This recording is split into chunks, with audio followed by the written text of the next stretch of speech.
Hello everyone and welcome to my little corner of the internet. My name's Michael and I'm bitten by a radioactive book. Today is Friday and that means Friday Reads on my channel, the segment where I talk about all the books I plan to read over the course of the weekend. So, let's get started.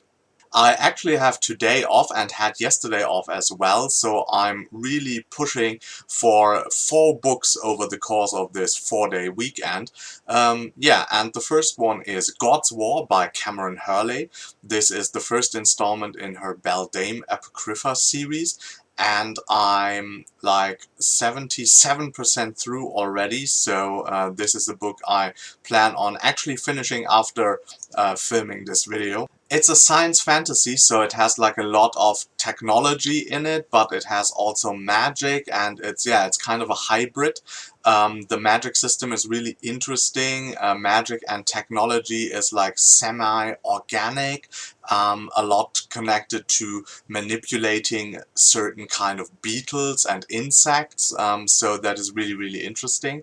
We're following a character called Nyx, and Nyx is a bounty hunter. She was a beldame. Beldames are like assassins of the queen.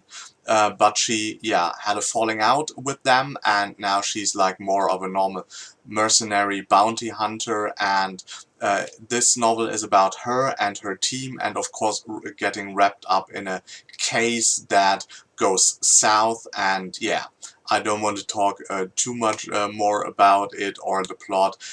It's really good so far. It's, I think on a 4-star course, and I really enjoy it.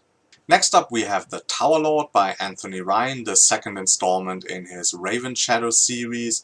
This is a huge break from the first book. I've read like about the first third so far. The first book was mainly told from one point of view, Valen Alsorner, and now the second book splits up in 4 equally points of view, and one of the strengths of the first book was the flow of the language, the flow of the narrative, and in this one it seems to be a bit more clunky, a bit more rocky.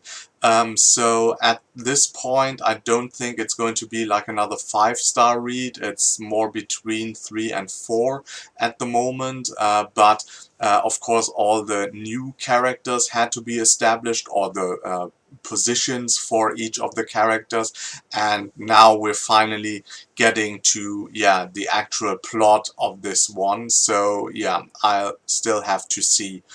The jury is out. Next up we have The Shadow of the Tatra. It's the first installment in Gene Wolfe's Book of the New Sun series. I hope I said that right.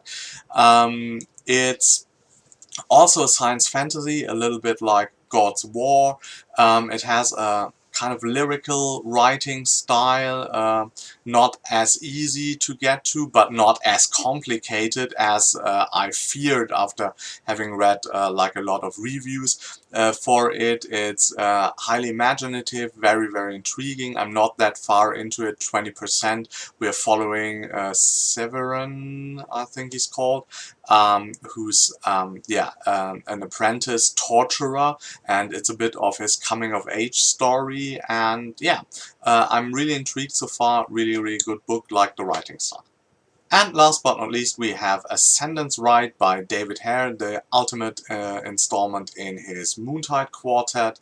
I talked a lot about this book or this series so far, so I don't go into the plot, of course, as it is like the 4th book.